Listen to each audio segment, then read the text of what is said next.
we're very comfortable with what I call otherism. Other religion, other nationality, other origin of faith.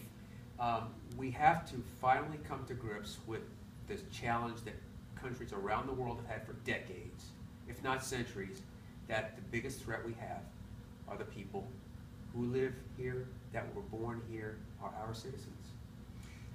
So when we look at that, do you worry that as we are in a conflicted socio-political time, that this fire can be lit from the right to, as we said, violent Salafist jihadists, and to some nascent growth on the left that we're just starting to see, mostly with confrontations at rallies and speakers and things like that. But is this something that you worry about as well? I don't think anybody has a wholesale ownership of violent extremism.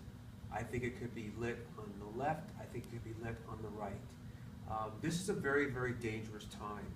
The most important thing we need right now, we're not getting, is leadership. We are at a very, very fragile time. We are one incident away from, dare I say, a response from our government that we've probably never seen for decades, and I hope that doesn't happen. You mean with respect to civil liberties? With respect to civil liberties, absolutely. I mean, we don't talk about the more than 2,000 Muslims that were detained after 9/11. A material witness charges, if you will, and that kind of stretched legal. Exactly, and people were deported because they had visa overstays. I don't think anybody was ever charged with terrorism. And so, we're one attack away from that kind of activity happening again, and maybe even worse.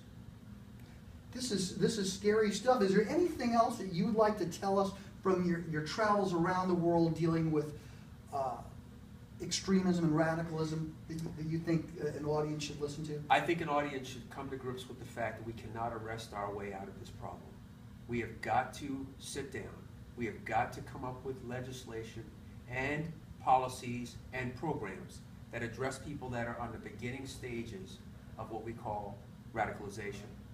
Not everybody needs to go to prison. And believe me, I've arrested my fair share of people. There are people, as when we dealt with gang members decades ago, there were gang members that we were able to counsel out of that lifestyle. We can do the same thing here. But a parent, a friend, a neighbor, a colleague is not going to see something and say something if they're going to accelerate a friend's trajectory into prison. And if we don't do that, we're going to lose. And you wrote an excellent LA Times piece which talked about not having prosecutors necessarily being in charge of this engagement that takes place with various communities. I mean, with all due respect, I have a number of friends who've been in the United States Attorney's Office. I know two United States attorneys. They're fantastic people. That's been an incredible leap of faith when you're asking a community who doesn't really know you to trust you. And at the same time, they watch you take people into court, prosecute them, and send them to prison. That's not a good starting point. It really isn't. And it's an incredible leap of faith for a community, especially a community, in many cases, as we're talking about specifically, that's an immigrant community. Erroll Southers, USC, go Trojans. I never thought I'd be saying that. Thank you so much today. If people want to track your center or your work, how can they look for you? I'm on Twitter at Southers HVE for Homegrown Violent Extremism, and I'm at USC at Southers@price.usc.edu. Dr. Southers, thank you so much for coming here today. Thank you for having me. Thank you. Okay.